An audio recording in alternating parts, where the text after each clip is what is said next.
കുമ്പളയിൽ ഡെങ്കിപ്പനി ബാധയെ തുടർന്ന് മരണപ്പെട്ട 22-കാരിയുടെ വീട് ആരോഗ്യ വിഭാഗം അധികൃതർ സന്ദർശിച്ചു. മരണത്തിലേക്ക് നയിച്ച കാരണങ്ങൾ എന്താണെന്നത് വിദഗ്ധ പരിശോധനയ്ക്ക് ശേഷം അറിയിക്കുമെന്ന് അധികൃതർ വ്യക്തമാക്കി. കുമ്പള ആരിക്കാടി ചത്രംപള്ളിയിലെ മാധവ സന്ധ്യ ദമ്പതികളുടെ മകൾ പയസ്വിനിയാണ് ഡെങ്കിപ്പനി ബാധയെ തുടർന്ന് മരണപ്പെട്ടത്. മംഗളൂരുവിലെ ആശുപത്രിയിൽ ചികിത്സയിലിരിക്കെ ശനിയാഴ്ച വൈകിട്ടോടെയായിരുന്നു മരണം. ന്യൂമോണിയ ബാധിച്ചതിനെ തുടർന്ന് 2 ദിവസം മുമ്പാണ് പയസ്വിനിയെ മംഗളൂരുവിലെ ആശുപത്രിയിൽ പ്രവേശിപ്പിച്ചത്. യുവതിയുടെ പിതാവ് ഇലക്ട്രീഷ്യനായി ജോലി ചെയ്തു വരികയാണ്.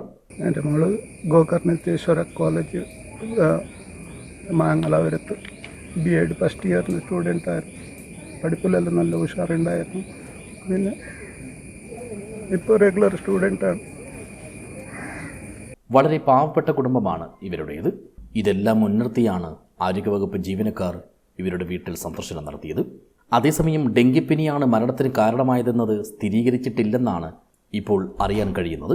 രോഗം പരത്തുന്ന സാഹചര്യം ഒഴിവാക്കാൻ വീടും പരിസരവും വൃത്തിയായി സൂക്ഷിക്കണമെന്ന് സ്ഥലത്തെത്തിയ ആരോഗ്യവകുപ്പ് ഉദ്യോഗസ്ഥർ പരിസരവാസികൾക്ക് ജാഗ്രതാ നിർദ്ദേശം നൽകി.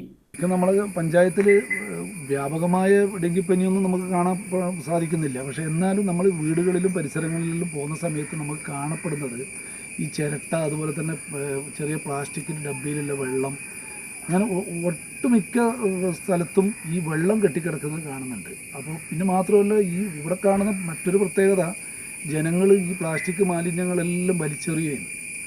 അപ്പോൾ ആ പ്രവണത പൂർണ്ണമായിട്ട് ഒഴിവാക്കണമെന്നാണ് എനിക്ക് അഭ്യർത്ഥിക്കുകയില്ല. കാരണം ഈ ഡെങ്കി കൊതുകിന്, ഈഡിസ് കൊതുകുകൾ ചെറിയ വെള്ളത്തിൽ പോലും ഒരുപാട് മുട്ടയിടുന്ന വിഭാഗമാണ്. അതായത് നമ്മുടെ ഫ്രിഡ്ജിനകത്തെ ട്രേയിൽ പോലും ഈ കൊതുകുകൾ മുട്ടയിടും. പയസ്വിനിയുടെ അകാലത്തിലുള്ള വേർപാട് നാടിൻ്റെ ആകെ നൊമ്പരമായി മാറിയിരിക്കുകയാണ്. മരണവിവരമറിഞ്ഞ് ഇപ്പോഴും നിരവധി ആളുകൾ വീട്ടിലെത്തി കുടുംബാംഗങ്ങളുടെ ദുഃഖത്തിൽ പങ്കുചേരുന്നുണ്ട്. News bureau, Kumbla.